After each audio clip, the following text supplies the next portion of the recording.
अशोक लेलैंड एक ऐसी कंपनी है जिसकी बनाई हुई गाड़ियों में हम सब ने जिंदगी में एक बार तो ट्रैवल किया है। इस कंपनी की बहुत सारी बसेस मार्केट में अवेलेबल है, 18 सीटर से लेकर 80 सीटर तक। अगर आपको यही कम लग रहा होगा तो ये कंपनी कमर्शियल व्हीकल बनाने में पूरे इंडिया में दूसरे नंबर पर आती है और बसेस बनाने में पूरी दुनिया में तीसरे नंबर पर आती है और हेवी ट्रक्स बनाने में 10वें नंबर पर आती है। लेकिन जब ये कंपनी शुरू हुई थी उस वक्त ये सिर्फ कार्स बनाती थी, पर ऐसा क्या हुआ कि ये कंपनी कार्स बनाना छोड़कर बसेस और ट्रक्स बनाने लगी और उसी में इतनी सक्सेसफुल कैसे हो गई। शुरू से शुरू करेंगे तो सबसे पहले अगर आप चैनल पर नए हो तो चैनल को सब्सक्राइब कर दीजिए और बेल आइकन को क्लिक कर दीजिए ताकि अगली वीडियो की नोटिफिकेशन आपको मिल सके। शुरू करते हैं वीडियो को।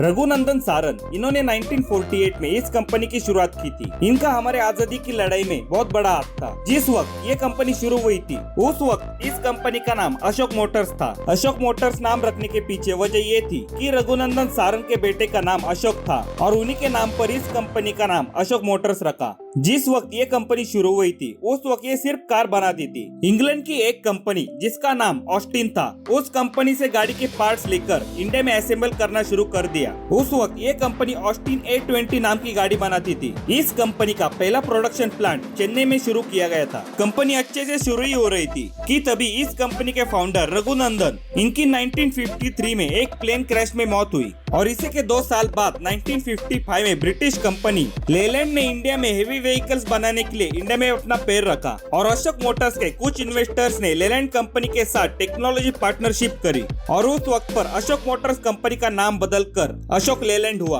अभी इस कंपनी के साथ पार्टनरशिप करने की वजह से सिर्फ कंपनी का नाम चेंज नहीं हुआ बल्कि अशोक मोटर्स को लेलैंड कंपनी की technical knowledge, advance technical machines भी मिली और अब से ये कार बनाने वाली कंपनी हेवी व्हीकल्स बनाने लगी। और कुछ समय पहले ही इंडिया को आजादी मिली थी, इस वजह से छोटे मोटे बिजनेस शुरू हो रहे थे और उस वक्त एक कार से ज्यादा कमर्शियल व्हीकल्स और हेवी व्हीकल्स की डिमांड ज्यादा थी और इसीलिए इस कंपनी को हेवी व्हीकल्स के कस्टमर्स भी मिलने लगे। इस कंपनी ने सबसे पहले बनाया हुआ कॉमेट 350 ट्रक बेंगलोर के एक टायर बनाने वाली कंपनी को बेचा। इसके साथ इस अशोक लेलैंड कंपनी को अगले 7 सालों के लिए ट्रक्स के पार्ट्स इंपोर्ट करके खुद के हिसाब से नए नए ट्रक्स बनाने के लिए परमिशन भी मिल गई थी। ये सब चीजें कंपनी के लिए फायदे की थी और उससे भी बड़ी और एक चीज कंपनी के लिए ज्यादा फायदे की थी। 1950 से लेकर 1990 तक इंडिया का मार्केट इंटरनेशनल मार्केट के लिए बंद था। इसकी वजह से हमारे देश के छोटे मोटे बिजनेसेस जो है वो बढ़ सके। एक तरह से हमारी इकोनॉमी बाकी के देशों के लिए बंद थी। इस वजह से शुरुआती दिनों में कंपनी को 1000 ट्रक्स बनाने की परमिशन मिली। वो वक्त ऐसा था कि किसी भी कंपनी पर गवर्नमेंट का बड़े पैमाने पर अधिकार होता था। यहाँ तक कि अपने प्रोडक्ट्स में छोटे मोटे चेंजेस करने के लिए गवर्नमेंट से परमिशन चाहिए थी। इसके अलावा गवर्नमेंट ने जितनी लिमिट दी है उस लिमिट से ज्यादा प्रोडक्ट मैन्युफैक्चर करना भी नहीं चलता था। अगर बाहर के किसी देश के कंपनी से टेक्निकल हेल्प या फिर टेक्नोलॉजी हेल्प लेनी होगी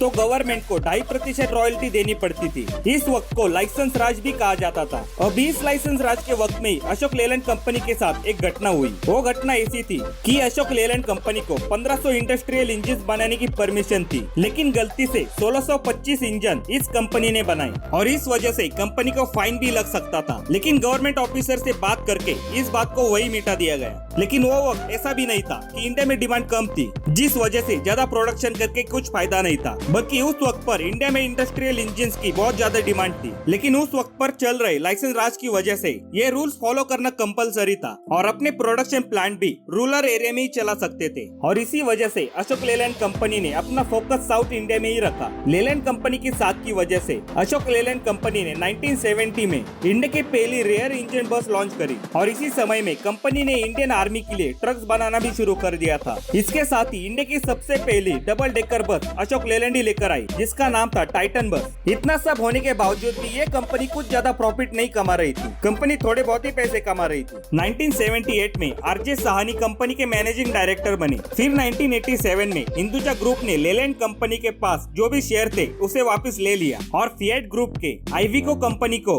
15% शेयर्स दे दिए टेक्नोलॉजी सपोर्ट के लिए। फिर 1991 में मार्केट ओपन होने के बाद कौन सी भी कंपनी कितना भी प्रोडक्शन अपने हिसाब से कर सकती थी। 90s का समय खत्म होते होते अशोक लेलैंड कंपनी ने देश की सबसे पहली सीएनजी के ऊपर चलने वाली बस भी बनाई। फिर 2000 के समय में ये कंपनी सिर्फ इंडिया तक ही सीमित नहीं रही बल्कि ये कंपनी इंटरनेशनल मार्केट में भी पहुंची और इसी समय में अशोक लेलैंड कंपनी ने फिएट कंपनी की आईवी इको कंपनी में जो शेयर्स थे उसे वापस खरीद लिया और अब से ये कंपनी खुद ही टेक्नोलॉजी डेवलप करने लगी। फिर 2007 में हिंदुजा कंपनी ने अशोक लेलैंड कंपनी के आधे से भी ज्यादा शेयर्स खरीद लिए और कंपनी के ओनर बन गए और इसके बाद कंपनी ने वापस कभी पीछे मुड़कर नहीं देखा। अगर आज की बात करें तो इस कंपनी के इंडिया के साथ साथ पूरी दुनिया में 7 प्रोडक्शन प्लांट है। अशोक लेलैंड सिर्फ पेट्रोल, डीजल, सीएनजी ही नहीं बल्कि इलेक्ट्रिक बसेस बनाने के लिए भी बहुत आगे और ये कंपनी इंडिया में सबसे ज्यादा इलेक्ट्रिक बसेस बनाती है। और फिर 2007 में निसान कंपनी के साथ टाई अप करके अशोक लेलैंड ने लाइट वेट कमर्शियल व्हीकल्स बनाना शुरू कर दिया। 2022 में जुलाई,